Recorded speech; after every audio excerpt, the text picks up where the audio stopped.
the shadows of storm and night, the mysteries of life and light, from unearthly peculiarities, celestial and divine, to apparitions and transcendental signs. You're listening to the Spirit Podcast. Hi, friends, and welcome to The Spirit. I'm Beck. And I'm Steph. Hey, Steph. Hey, Beck. Happy St. Patrick's Day. Happy St. Patrick's Day. We have a new country listening. I've heard. Konnichiwa, Japan. Konnichiwa. And hello to all our listeners in 25 countries and 40 states in the continental U.S. Cool. So do you see what I'm wearing? Yep, it says Irish. Where's your green stuff? I have green eyes, so that... Okay. That's about it. She always wears black. It's the Italian colors. Do you have any Irish in you? I'm not really sure. My last name is Edie, and it is English, Scottish origin, but my actual grandfather that gave me, that I have that name from, he always said they were Scottish, but my dad was adopted. So when we did our DNA with like Ancestry or whatever, actually we found who his real father is, and he's from Denmark. So I'm Danish, basically, and Italian. Mom's side's from Italy, and my dad's side, I guess, is from... Well, that's the one thing I love about being Irish and celebrating St. Patrick's Day is Irish people don't have a problem with cultural appropriation. But I still think Europeans in general think it's funny when we say, "Oh, I'm Irish," or "I'm Italian," we're when Irish we don't American. live there. Yeah, and they don't get it though, because I've had these conversations with Europeans who are like, "But you're not." And What do you mean? But our roots are. yeah, I think this is the thing that makes the U.S. different than, like, say, Australia, which kind of does this too, and other countries that when they've had an influx of immigrants. The United States likes to identify very strongly, even generations after you're really far removed from the culture whatsoever. So you get a lot of people here like, "Yeah, I'm Italian." And Well, they know okay. nothing about Italy or it. Here's the thing, though, and this is going to tie into our announcement. And yes, we have an announcement coming. I'm Irish, Scottish, English mix, American, right? Yeah. Irish, Scottish, American, whatever. And I just so happen to inherit the red hair through the genetics, the blue eyes, the blood disease. I have hemochromatosis, which is generally like a Scottish-Irish thing. And that's where we have too much iron stored in our livers and our organs, and it's a blood disease. And it's not the alcohol. It's not the Guinness or the whiskey. No, I'm completely dry. I'm a dry little leprechaun. That actually ties into what we're going to announce. So we have an announcement, and the announcement is we're going to be cutting down to one episode a week, and I'm going to explain why. I am battling a few problems health-wise, and I have to go in for treatments, injections, and things that I take that really just knock me out, and it's hard on me. And I was doing it for months. Obviously, I've been doing it since launch, but we also launched another podcast, and it's not up everyone's alley. It's a comedy. So if you're really into the paranormal and you're a very serious person, you may not like this. But our buddy Jason and us decided that we were going to have an umbrella podcast off of To the Spirit. It's called UmbrellaHolics. I'm going to play you the trailer because why not? It's St. Patrick's Day. Let's get a little fun. But before I even play you the trailer, I do want to make another announcement that might be a little bit of more good news. If we do get interviews, I will be still publishing 2 episodes a week. And if we don't, we'll just be down to the 1 episode on Friday a week. So without further ado, I'd like to introduce you to the new podcast, UmbrellaHolics. UmbrellaHolics. Drink of the day, martini. Need a cool drink to wash down the 1,200 calories and 1,500 milligrams of salt from that tasty movie theater popcorn? Look no further. Get it shaken, not stirred or on the rocks. Not an olive person? No problem. Add a twist of lemon to kick it up to glorious heights of sophistication. Whatever the case, this refreshing, elegant drink will make you feel like a super spy, a smooth crooner, or refined jet-setting royalty. So, open the Hidden Glow bar, sit back, take a sip, and feel like a movie star in the golden age of Hollywood. Cheers! Our friend Steffi was a zombie and kind of got cured, but the zombie pops out every now and then. We know that she worked at the roller skating rink. We're going to try and get some skates from her.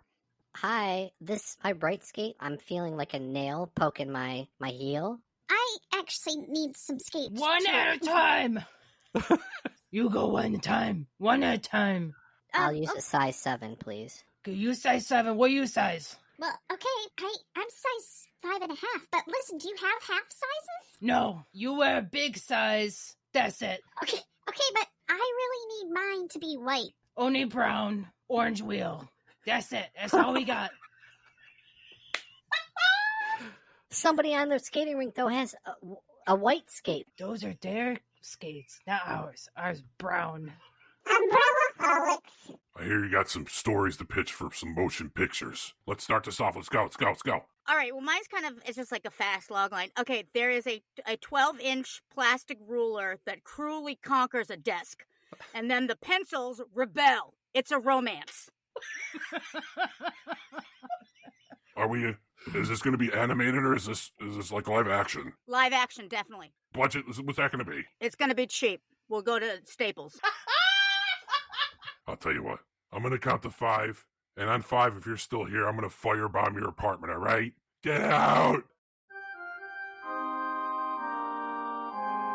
Bless my father, for I have sinned. I've been having impure thoughts about you lately. Oh no, not the leprechauns again. I'm here, Father, too.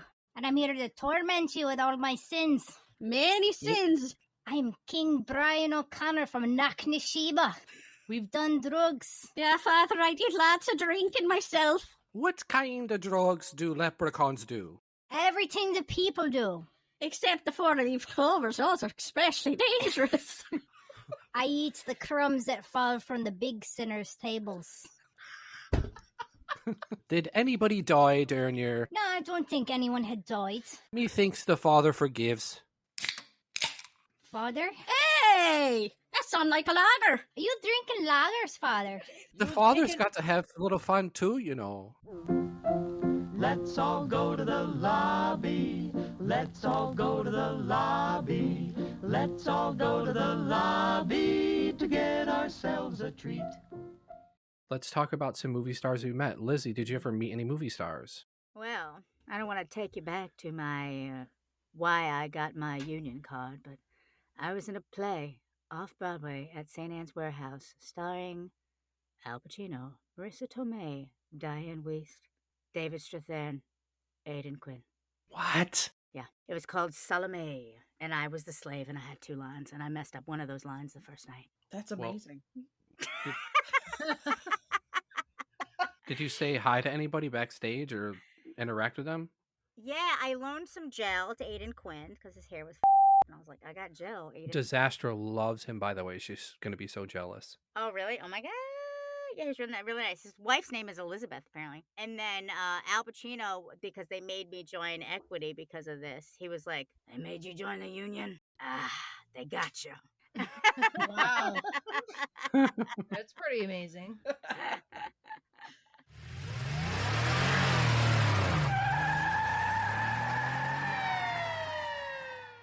Hi guys, welcome to my tour. Thanks for being on the bus today. I'm gonna take you around, show you a couple, major spots. All right, so what we're passing here right now, don't stand up on the bus. You can take a look at this corner. This is where famous rapper, actor, producer 50 Cent once dropped 25 cents in the sewer grate and almost got hit by a pedicab. Wow. My God. It was pretty monumental, yeah. Wow. Steph Maniac, it's a package for you. It's for me. Wow. Yeah. Oh.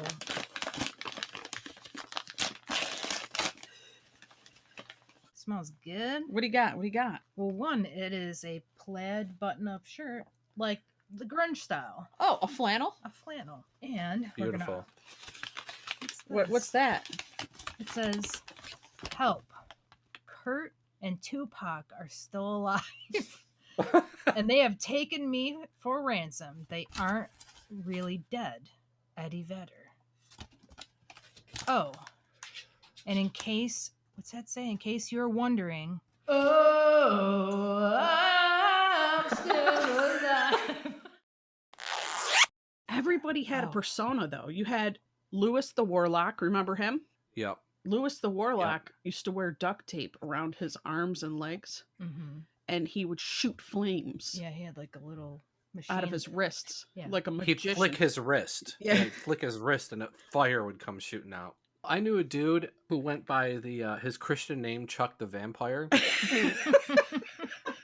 And he always wore a cape and had the teeth. I met him at OCC. It's like a community college. And he knew I was a filmmaker, and we started hanging out and stuff. And yeah, he had all sorts of parties. He wanted me to film a video of him running around in the forest with his shirt off and the cape and blood, and like he was biting some chick. We never really got around to doing that. Sounds like the plot of Twilight. Yeah, great parties with Chuck the Vampire, though. Yeah. I used to go to underground parties with Fat Edward Scissorhands. Where'd you meet Fat Edward Scissorhands? Through a mutual goth industrial friend, and he would wear the platform black like Frankenstein shoes. And what was his first name? Do you know his first name? No, I actually. Or is it just Fat? Fat Edward.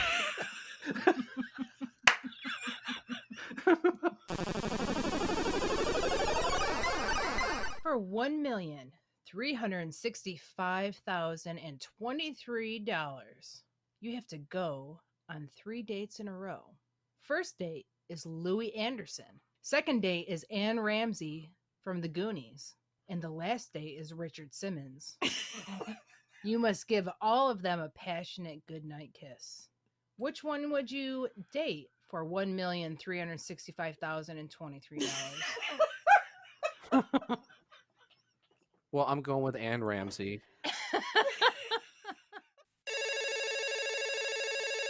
UmbrellaHolics, what you want? I have a question for Steph, Maniac. I'm right here. Okay. You've got to pick one. We have to have an after-school fight with either a coked-out James Spader or a roid-raged William Zabka, Johnny Lawrence from Karate Kid. Okay, thank you, my dear. Please don't break anything else, like the TV or my arcade game, okay? Thank you. I would fight Johnny Lawrence from Karate Kid. A roid rage bender? And a roid rage bender. Oh, I could do it. Sweep the leg! The first time I drank was with my friend Jamie and his brother and everybody. There was a place in our area called North High, which used to be a school that my mom went to, and they tore it down. Jamie's brother was old enough, or his older brothers got it for us or whatever. So we're all drinking Milwaukee's Beast, right? Oh, bad. Yeah, we're about 110 pounds. And so we're pretty wasted. Over the baseball diamond is like a cage that you can climb up and sit on. And then there's a rope going down it with a stick. You can grab onto the stick and hold on it. You can run and jump, lift your legs and swing. So Jamie, super drunk, decides it's a good idea to grab onto the stick and twist it and wind it up as much as he can. Then he grabs onto it and lifts his feet. And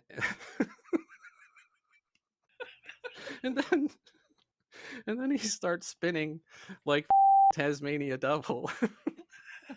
And his 80s hair is flopping around. If I could take a picture of that moment, it would be on Time Magazine as the picture of the year. Did he have a mully?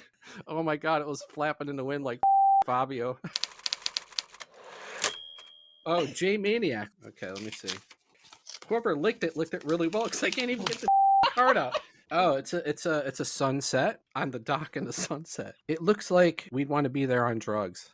Okay. I want you to join me, Jay. It is your choice, but know that the wrong choice is also the right choice. Choose wisely. If so, you so choose. Take a handful of each, and you'll see me shortly. I'm always watching. Harold.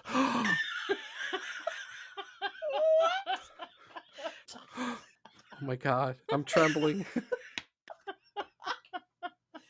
I guess we'll find out later who Harold is, huh?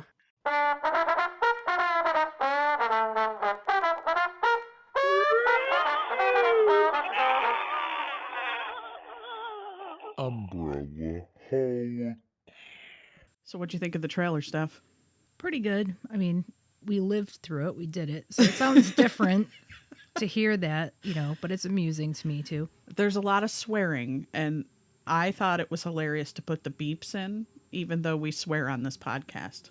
It's ridiculous. I don't know why I did it. But then after I did it, I was like, well, it kind of shows how much we swear. I think we should start off by talking about St. Patrick. I agree. He's probably the most well-known saint probably throughout I think all of the world, in my opinion. Well, you've got St. Nicholas. St. Nicholas, I think it's mixed up with, the whole Santa Claus thing that we have. Mm-hmm. And I think people really don't know about St. Nicholas. They just know the name. But I think St. Patrick is very well known. And I would say after that, probably St. Francis of Assisi is very well known. Well, upon his arrival in heaven and subsequent elevation to sainthood, St. Patrick saw good luck as an untapped resource in the battle against the forces of darkness. He was a 5th century Irish bishop known as the Apostle of Ireland. He had limited yet positive dealings with leprechauns while he was alive as a human, and he even dealt with a few clurichauns, or evil leprechauns as well. We'll talk about the clurichauns a little later. As much as I know about St. Patrick is that he most likely came from Wales, and this at the time I think was the Roman Empire. And so he was kidnapped, I guess, and turned into a slave in Ireland, and he was there for quite a while, and he was able to escape. And when he escaped, I think he did some travelings for a while. He got back home about in his 20s, but he had I think he had voices that had told him basically, to go back to Ireland and bring Christianity back there. Yeah. And I think he had dreams as well. Well, once in sainthood, and it was bestowed upon him immediately, he descended to earth to establish March 17th as St. Patrick's Day. Unfortunately, under the Supernatural Secrecy Pact, he couldn't actually contact the Catholic Church to let them know he wanted it to be called Good Luck Day. What he could do was contact the ultimate purveyors of good luck on earth, that being the Leprechauns of Ireland. You like how we're mixing a little bit of the superstition in with the real facts, because that's how we roll here. Well, I had always believed growing up that he cast the snakes out of Ireland, Except there were no snakes in Ireland. Except most islands don't have snakes. And then when you look at the science behind why there's no snakes there, it makes sense. I'd like to believe that there was some wonderful, amazing miracle happened and the snakes were banished. But there's kind of an explanation with science. And I think it had to do with the last ice age, more like weather, being an island, snakes not really being able to get there type thing. I thought some snakes can swim, right? They can swim. I think that it's not impossible to get there, but when you look at the weather, everything, there's they list a lot of the reasons. The weather and everything, and the big waves well, crashing imagine it's up. freezing. There's not a lot of snakes in cold temperatures, and if they're coming out of an ice age, this is 10,000 years ago. Oh, my people, my people. The National Museum of Ireland has said it looks like we would not have had snakes. The snake is believed to be a metaphor for the Druids. Did you know that the Irish Americans would wear the green as a reminder that they were nationalists first and foremost? The colors of the Irish flag are green, white, and orange. The green symbolizing the Irish nationalism, the orange symbolizing the Orangemen of the North, and the white symbolizing peace. The mythical belief that green is to be worn to make you invisible to leprechauns originated here in America. But what else originated here in America? It was the first St. Patrick's Day parade, which this shocked me because I'm thinking Irish Catholics and Catholics all over, they love processions. Yeah. They'll get their statue out, they have a big festival, and they're going down the road, and everyone shows up. So I'm thinking that it would definitely be Ireland that would have the first parade. We call them here parades. Right. But it actually happened in 1737 in Boston. Wow. Which is a really long time ago. Yeah. Ireland's first parade was held in Waterford in 1903. Way later. Way later. Like- we started the parade trend. Yeah. So according to legend, St. Patrick used the shamrock as a metaphor for the Holy Trinity when he first introduced Christianity to Ireland. So with the 3-leaf clover, he tried to explain that the Trinity, like there's 3 gods, but in one. There's really only one God, but it's 3 in one. And they would think that's impossible. How can you be 3 persons but be one person? It was, look, here's a 3-leaf clover. It's 3 leaves but one plant. That's the myth that, I'm not sure if it's true. Okay. But that's what I heard. So what's the 4-leaf clover then? That's the one that has a genetic defect. I don't know. But it's supposed to be lucky. I think they are lucky. I have found... I always thought that was a myth, that 4-leaf clovers didn't exist until I actually found some. Yeah, I had one or two in my day. It took a long time to find it. Now, when you were talking about what green represented for the Irish, the color that they associate with St. Patrick is actually blue. Yes. And that was the first time I've heard that. I didn't know about that. Before we get into St. Patty's Day and all the lore and the legend, should we have Rick come in on this? Yeah, we'll bring Rick. Some things that I think people should know about Irish mythology is that we tend to take mythologies for granted in general, right? We tend to think it's all made up. It's all a bunch of stuff that maybe comes off the top of the head of storytellers. Well, one thing that is important to remember when you're looking into a culture's ancient mythological tales and stories, a lot of them are founded in things that probably happened in the past or in people that actually existed before.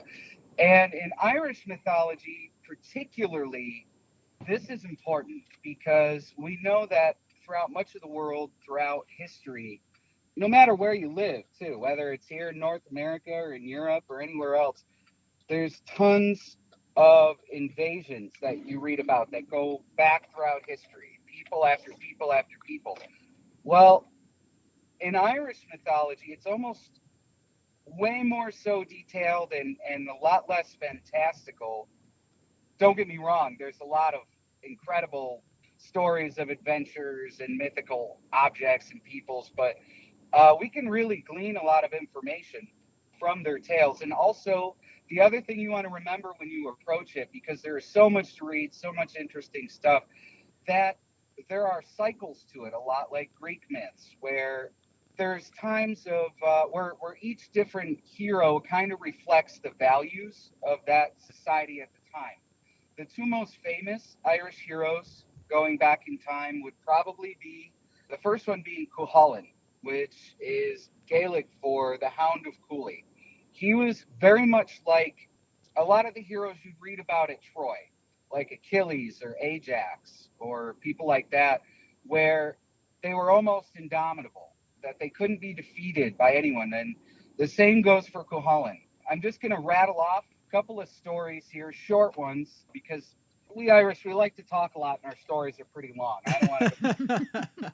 But as I studied a lot of this in college, there's some great short stories that stick out. Like Cuchulainn, he gets his name, it means Hound of Cooley. And the reason why he got that name is almost sort of like Hercules, where Hercules took on the trials for a great Greek king after murdering his family as like an act of repentance.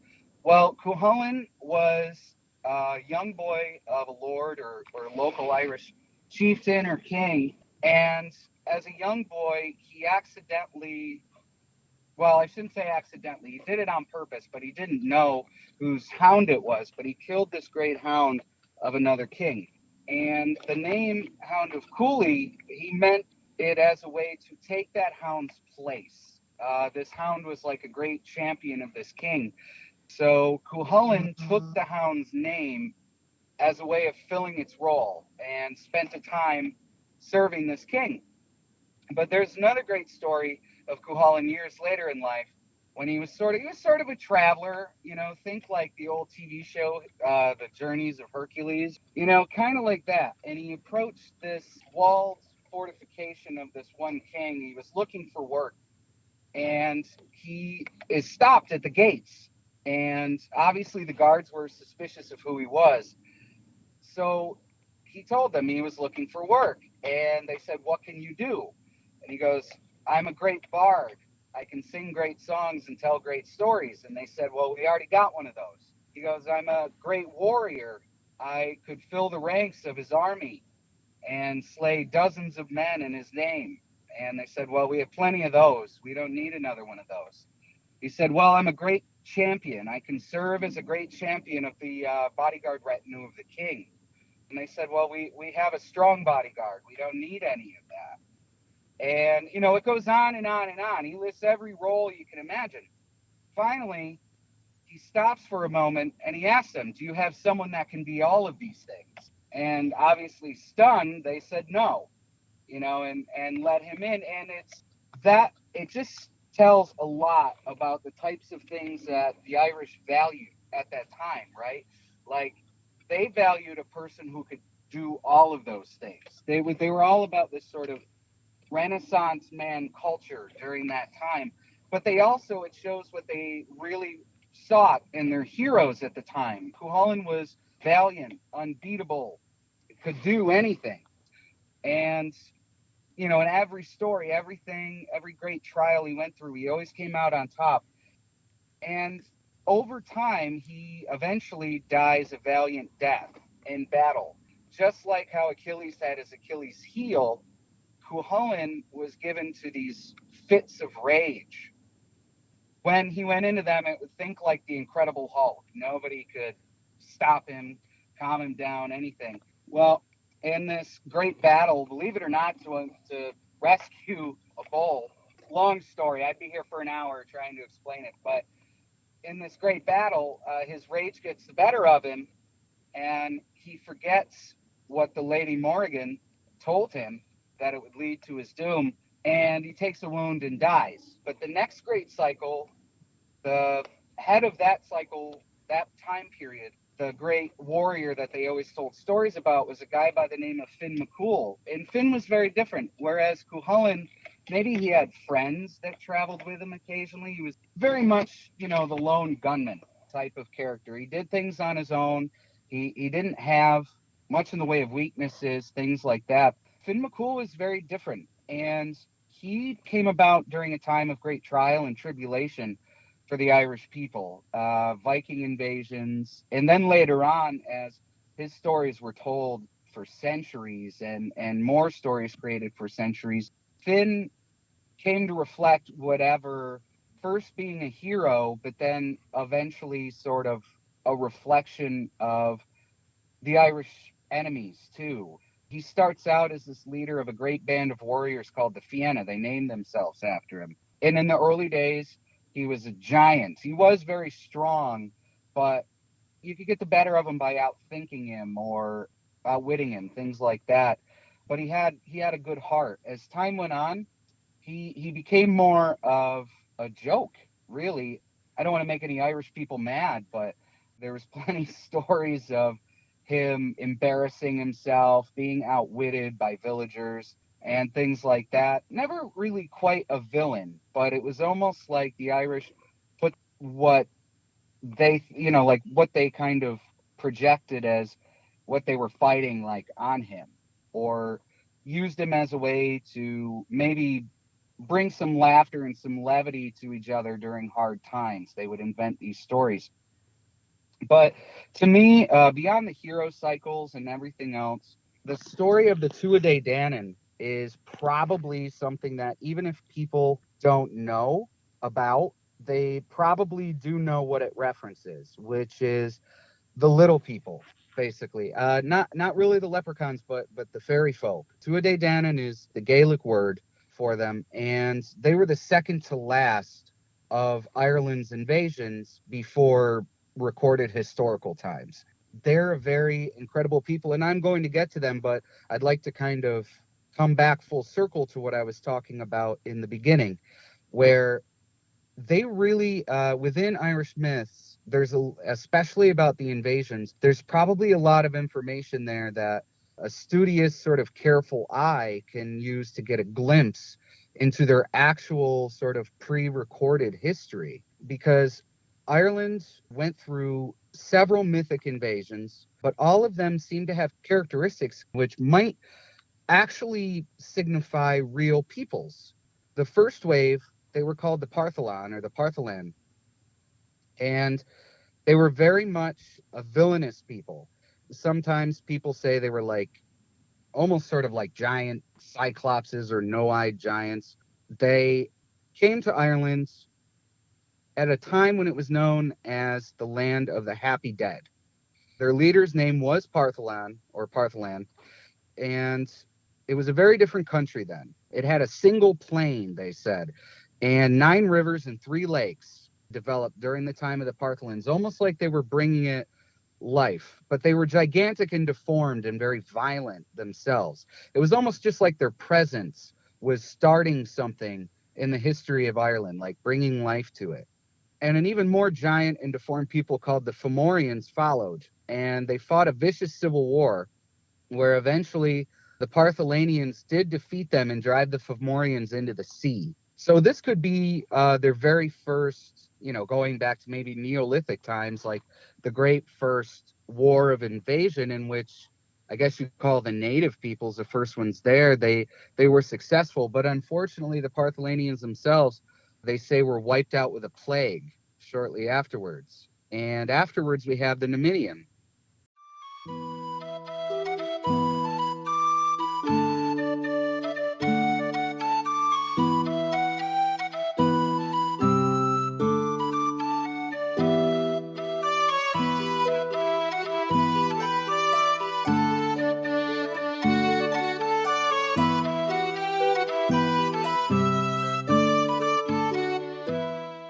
The Numidian, they say in Irish myth that they came from the land of Scythia, which the Scythians, they were like the grandparents, if you want to get sort of an image in your mind, of peoples like the Huns, okay? They came from the Eurasian steppes. And this is very common, by the way, in Celtic mythology. There was even theories in earlier times that the Picts, the ancient people of Scotland who were all covered in tattoos, they had a matrilineal society, supposedly, some say they did. All of these things that they may have come from Scythia too. Me personally, it's kind of hard to tell. It's way back in time, but it very well could be. They said that they landed in Ireland, though, with a fleet of 32 ships after an 18th month journey at sea. Over time, because Ireland was empty again, they settled, but the Fomorians came back. These were like they're almost like the orcs in Tolkien mythology. They're never quite fully defeated. They just kind of hide in the ground or they hide under the sea. So over time, after the Partholanians had fallen by the wayside and before the Numidians came, their strength returned and things got pretty dire when both sides had begun to really repopulate Ireland. There were several great wars. Each time Nemed, the leader of the Numidians, was able to defeat them. But then he died of a plague as well. And so did several thousand of his people. And even though they were very successful, the Fomorians eventually gained power for a time. Eventually, though, there's a great uprising. The Numidians wouldn't remain conquered. And the leader of the Numidians, Fergus, killed Conan, the leader of the Fomorians. Was that Conan the Barbarian? Similar spelling, but 2 N's at the end. It's funny. But once again, though, the Fomorians, they're meant to represent, I think, the darkness, right? Because everyone thought they were defeated, but they regrouped again. And this time they annihilated them, leaving only 30 Numidians left. And they apparently fled Ireland. We can glean a little bit more history, but then at the same time, even though I've talked about deformed giants and people living under the sea, things tend to get a little more fantastical at this point. Because after this, 200 years later, a people called the Fir Bolg come. And apparently their origin story is they were slaves that had escaped Greece. And they introduced culture and agriculture to Ireland. I do remember, and I'm just checking my notes here, but I do remember their physical description a little bit, but they were sort of short, dark hair, dark eyed people, and really stark contrast to the Fomorians who were, huge and deformed. But the Fir Bolg, they brought all these other good things too, like they brought a code of law in social institutions. And Fir Bolg in Gaelic means men of the bags, because apparently, even though Ireland was beginning to become lush and green during these centuries, agriculture was still very hard. And so the Fir Bolg brought tons and tons of earth in bags with them and laid it out across Ireland and basically introduced full-blown agriculture to the island. So they were very beneficial for Ireland, and in some stories they give them the recognition that they were the ones who helped make Ireland so green. Now, other stories have suggested that the Fir Bolg came from Spain, and there's always been an Irish link to Spain in a lot of stories. I mean, going up through medieval times, they're everywhere. The problem with the Fir Bolg, though, they were great thinkers, but they weren't great warriors. And there was a battle between them and the new people to arrive after this, the Tuatha Danann. It's called the First Battle of Mag Tuired.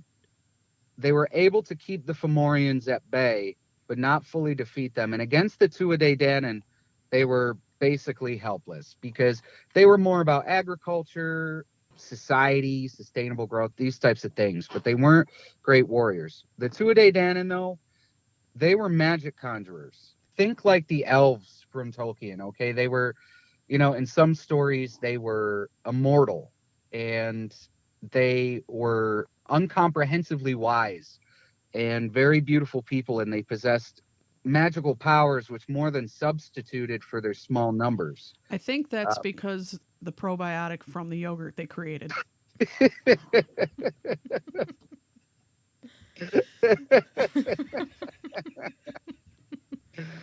But with the Tuatha Danann, the Fomorians were going to seize opportunity again, but against the Tuatha Danann, once they found the power of their magic, they realized that they could never bring darkness back to Ireland ever again. They were always kept in tow by the Tuatha Danann. Another thing that is very important that they brought to Ireland, or eventually over time their people introduced to Ireland, are 4 magical treasures. One is the Spear of Lugh, the other is the Dagdas Cauldron, another is the Stone of Thal, and the last is the Sword of Light of Nuada. I thought you were going to say the last was a pint of Guinness.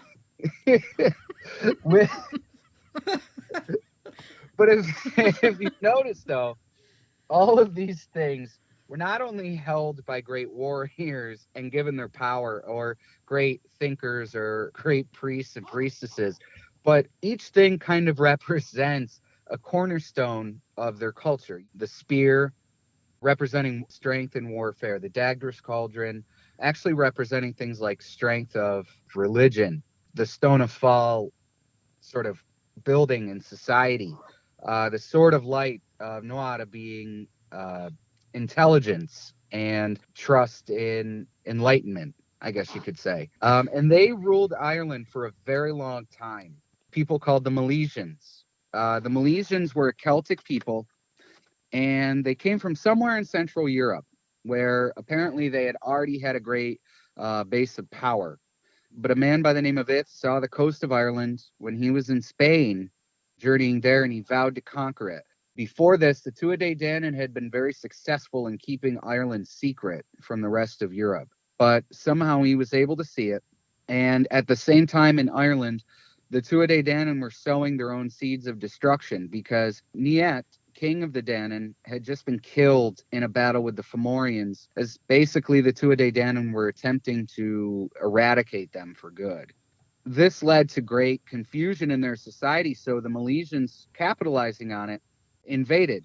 Ith was captured and actually put to death by the Tuatha Danann, but the rest of his crew survived, and they went back to Spain and they gathered tons and tons of allies and plotted revenge.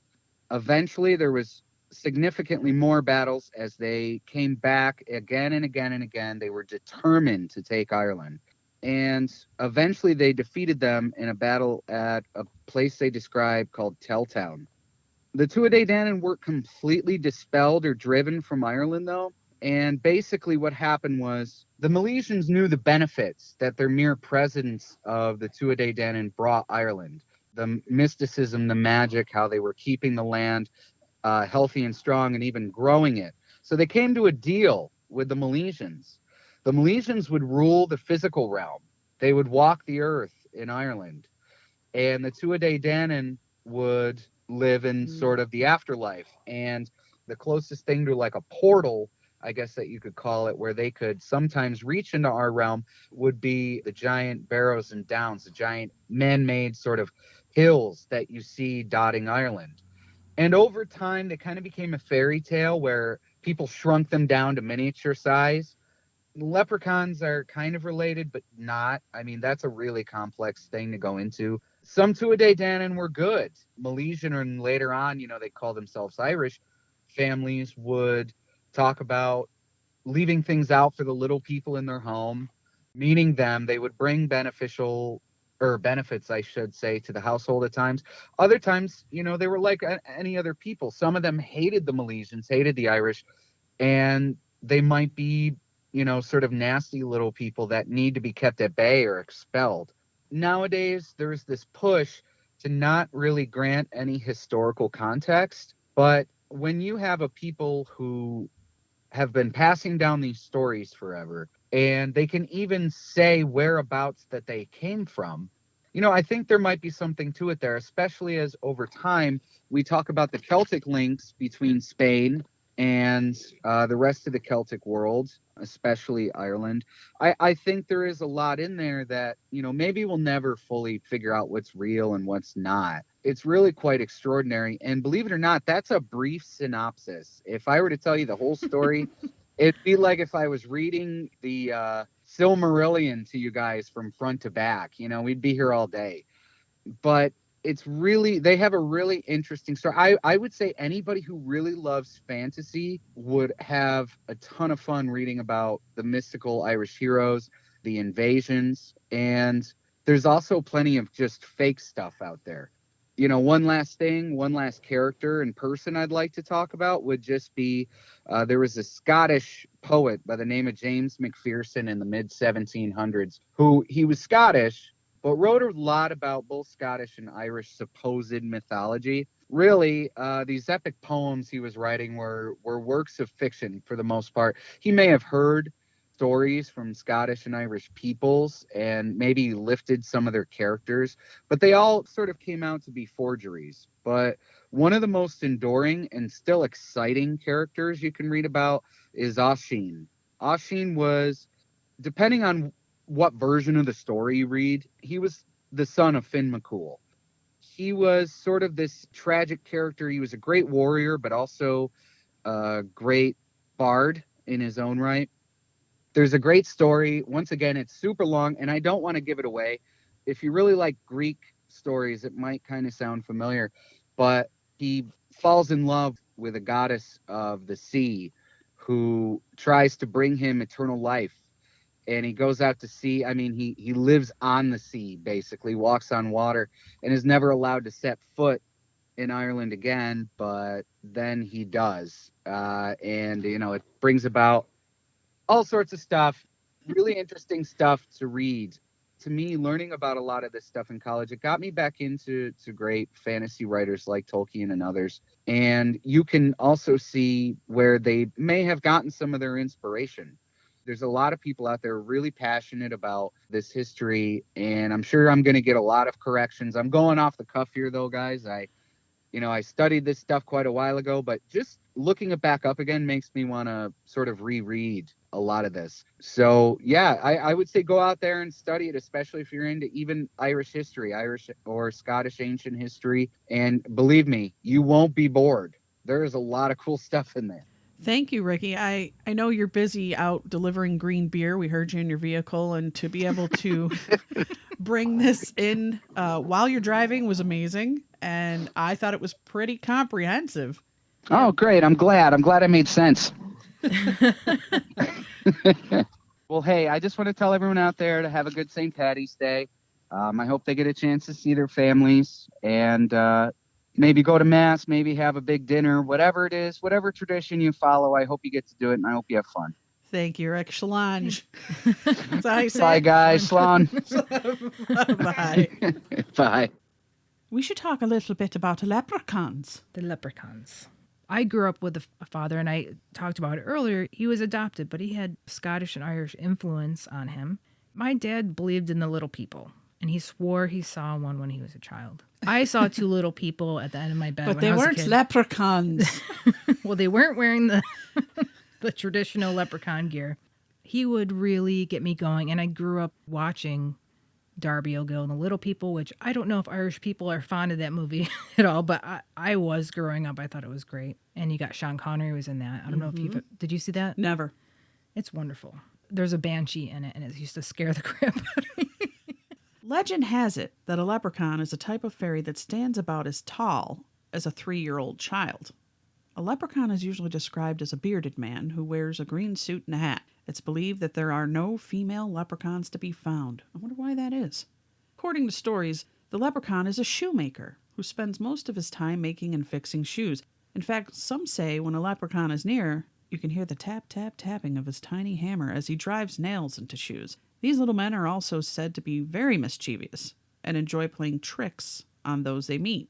Are leprechauns real stuff? I have a tendency to want to believe in otherworldly things. And I feel like people have had experiences. I'm not going to, I've seen weird things in my life, so I don't know what to think. I feel like there's things in the ocean that we've only now discovered That's that true. are real. We never would be able to see them, and they are so unusual looking. Mm-hmm. And we know there's an invisible world. Look at all the actual things that are not visible to the eye, like under a microscope, you have to look. So I think that what we see in the physical world is kind of a reflection on the other side, in a way. So I have a tendency to believe. The leprechaun is thought to be a mythical creature, but old Irish tales say that this little mischief maker is real and was first spotted back in the 700s. Now, stories of these leprechauns have been passed on for generations. As for its name, some suggest that the word leprechaun comes from an old Irish word, lucarpan, which means small body. Others say it developed from an Irish word that means shoemaker. What about the pots of gold? It's said that every leprechaun has a pot of gold and that he hides it deep in the Irish countryside. According to legend, the leprechaun must give this treasure away to anyone who captures him. But this little fella won't let his treasure slip away easily. The story goes that the sneaky leprechaun can fool a person into looking away for an instant. And just like that, he vanishes into his forest home and takes his treasure with him. Now, before the 1800s, leprechauns were described as wearing red suits instead of green ones. But that changed in the late 1700s when an Irish poet named William Allingham wrote about a leprechaun dressed in green. And this image became the one that stuck. It's the one that we are most familiar with to this day. Are leprechauns an endangered species? In a small Irish town called Carlingford, leprechauns are officially a protected species. After a local claimed to see a leprechaun in the area, a law was passed in 2009 to keep these little creatures safe. According to the locals, the last living leprechauns, all 236 of them, live in that region. Even though they're protected, the town of Carlingford holds a leprechaun hunt each spring. But instead of searching for real leprechauns, people track down ceramic and stuffed ones that have been hidden on a nearby mountain.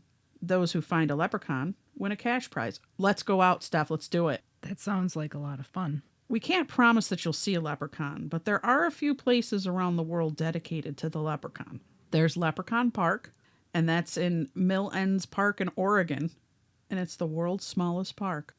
Truth be told, the park is just a flower pot full of plants in the middle of a road. But besides that, the park's said to be home to a leprechaun colony. There's the Leprechaun Cavern in the town of Carlingford, Ireland. There are underground caverns that visitors can walk through.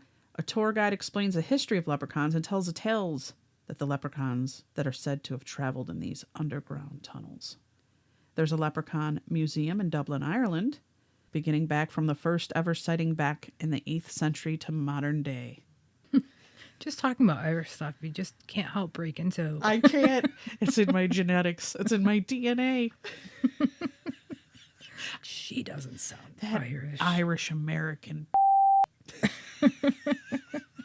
But what about Clurichauns, Steph? I didn't know about Clurichauns until you brought it up the other day, and you're like, "I'm going to do about Clurichauns." Well, did I you didn't know what it the was. Clurichauns are in the Wikipedia? Wow. That's how real they are. They're mischievous like the leprechauns, but they have a great love of drinking and a tendency to haunt breweries, pubs, and wine cellars. Now, they're related to the leprechaun and have sometimes been conflated with him as a shoemaker and a guardian of hidden treasure. This has led some folklorists to suppose that the Clurichaun is merely a leprechaun on a drinking spree, while others regard them as regional variations of the same being. Like the leprechaun, the Clurichaun is a solitary fairy, encountered alone rather than in groups, as a distinct from the trooping fairies. I They're thought the mischievous. leprechauns drank a little bit, but Yeah. apparently in the folktale, The Haunted Cellar, recorded by Thomas Crofton Croker in 1825, a Clurichaun named Naginin haunts the wine cellar of an Irish lord, drinking everything in sight and playing frightening pranks on the servants. He's described as a little man measuring 6 inches in height with a face like a withered apple. His face is like a withered apple. Yeah. He has twinkling That's eyes scary. and a nose that's red and purple from heavy drinking. He wears a red nightcap and a short leather apron, light blue stockings, and shoes with very large silver buckles. Definitely sounds like family. When he is discovered by the master of the house, Naginin talks him out of moving elsewhere by implying that he would simply move with him. Now, other descriptions have him wearing red like other solitary fairies. There's tons of tales of these Clurichauns. They are mischievous. They even like slaughter cattle and stuff. Wow, maybe that's the reason out in the United States we've had those weird cattle mutilations. It could be it's these Clurichauns. drunken psychopath Clurichauns. Before we go on with a little more Clurichauns or leprechauns or any of that jazz, I have to play the most hilarious newscast about this. Do you remember this? Yes, I would hope that no one has heard about this, just so you can laugh because it is so funny. Well, just in time for St. Patrick's Day, crowds are coming by the dozens to get an up-close view at what some say is a piece of Irish folklore. Some people in the Crichton area of Mobile say a leprechaun is taking up residence in their neighborhood. A leprechaun. NBC 15's Brian Johnson has more. Curiosity leads to large crowds in Mobile's Crichton community, many of you bringing binoculars, camcorders, even camera phones to take pictures. To me, it look like a leprechaun to me. All I gotta do is look up in the tree. Who else seen the leprechaun? Say yeah! Eyewitnesses say the leprechaun only comes out at night. If you shine a light in its direction, it suddenly disappears. This amateur sketch resembles what many of you say the leprechaun looks like. Others find it hard to believe and have come up with their own theories and explanations for the image. My theory is it's casting a shadow from the other limb. Could be a crackhead that got hold to the wrong stuff, and it told him to get up in a tree and play a leprechaun. We're going to get down to the bottom of this. Yeah, it's still on there, guy. Don't be afraid.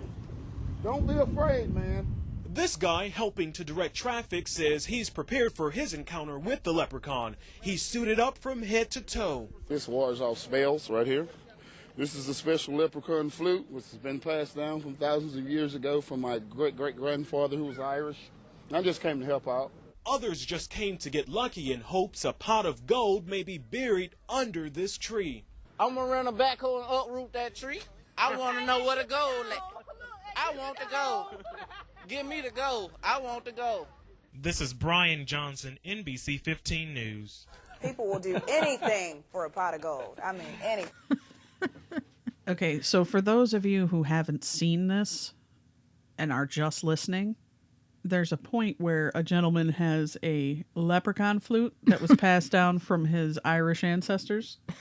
And what was that flute exactly, Steph? I don't know, but it just looks like a pipe with It holes is. in it. It's a pipe. It doesn't look like it makes a noise whatsoever. It's like an actual bathroom pipe. Yeah. So that was passed down from his Irish ancestors. I don't know why he thinks it's old. It's just hilarious. It's I know, pure it's hilarity. so funny. It's perfect for St. Patty's Day. So clearly everyone knows about leprechauns, but not many people know about these clurichauns. The Irish think of them as the slightly controversial, badly behaved cousin of the leprechaun. Would you like to see their depiction? Wow. Kind of looks like a pirate. A wee little pirate. My dad used to have this, it wasn't a bust. It was more like a head that was probably ceramic. It was like originally carved and then someone made ceramic copies of it or whatever. And it was colored and it was like a man's head. It was an Irish guy's face. To me, it looked like a leprechaun and it was small. It scared the crap out of me. My dad had it hanging on the wall. He kind of had like a little tooth showing and he had the little cap. And his eyes were like just how you described the leprechaun with the eyes. But I couldn't even look at it as a child. It scared you? the bejesus out of me. I mean, they are a little frightening. So they do have a fondness for alcohol, and they can be merry and even quite charming. But their pranks have been known to border on the unpleasant. Due to their excessive drinking, they have short tempers and have little gauge or care for the troubles of others. So unless you want your booze cupboard cleared out, or your milk turning sour, or your eggs made rotten, I'd get the feck out of here. They have been known to harm livestock and even people, should anyone stand in their way of their acts of debauchery. There are tales of sheep and cattle falling ill and family members catching the pox after disgruntling a clurichaun. The legend of trying to catch a leprechaun actually stems from stories about clurichauns, it's argued. Clurichauns were known to carry magical purses which contained a lucky shilling that always returned to the purse, no matter how many times it was spent. I could seriously do with one of those. Yeah. Because of this coin, many mortals were seen trying to catch a clurichaun so as to seize ownership of the coin. They're as hard to catch as they are to shake. Numerous tales of homes being tormented by clurichauns all tell the same story. If you ever find yourself plagued by the clurichaun, the likelihood is that you try to move your house to get away or try to otherwise get rid of them. It will have the opposite effect. Clurichauns are loyal creatures and tend to attach themselves to families, most notable as they are the ones with the best wine cellar. Such is their appetite for boozing. You can't get away from them. They're like having a diamond, a little diamond attached to you. Wow.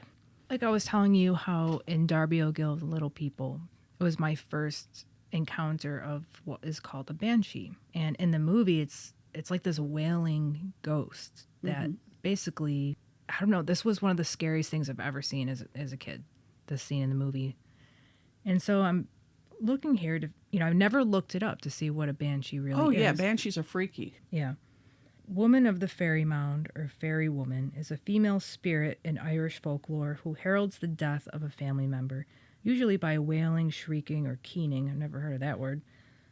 Her name is connected to muli or mounds that dot the Irish countryside, which are known as Side, or Sid or something in Old Irish. I'm sorry, but with English, you never know which way the vowels are going to go.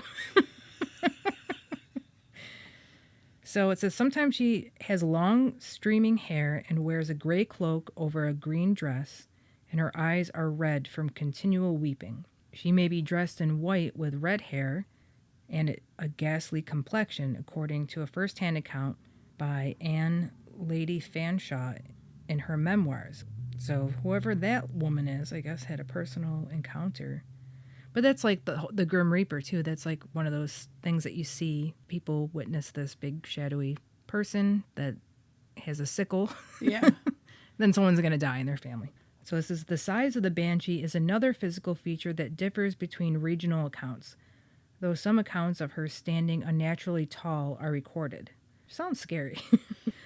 The majority of tales that describe her height state that the banshee stature is short, anywhere between 1 foot and 4 feet. Her exceptional shortness often goes alongside the description of her as an old woman, though it may also be intended to emphasize her state as a fairy creature. She's part of the fairies. Interesting. Yeah, I didn't know that. They wail, they scream, and their scream just goes right through you. I don't think I'd ever want to encounter that. I'd rather encounter a leprechaun. Oh, I'd be having drinks with the leprechauns. Or the clurichauns, which one. They sound like they're a lot of fun. It would be nice to blame all your problems on like leprechauns too. If your parents were like, "Hey, there's no alcohol left. Have you been drinking?" Like, "Oh no, it's That's the Clurichauns." And if they say, "We don't know what you're talking about," you say, "Look it up. Wikipedia, Mom. It's on there." Well, Steph, I had fun. Yeah, it was very interesting. A lot of history that I didn't know. Yeah, I loved Ricky coming in with his vast knowledge of Celtic history. Yeah, that was just off the cuff. I mean, that was amazing. That was pretty As he was good. driving around delivering green beers to everyone. You can find us on tothespiritpod@gmail.com. You can also find us on YouTube, Facebook, Instagram, and Twitter. May you get all your wishes, but one, so that you will always have something to strive for. For each petal on the shamrock, this brings a wish your way. Good health, good luck, and happiness for today and every day. Oh, all the money that e'er I had, I spent it in good company, and all the harm I ever did, alas, it was to none but me.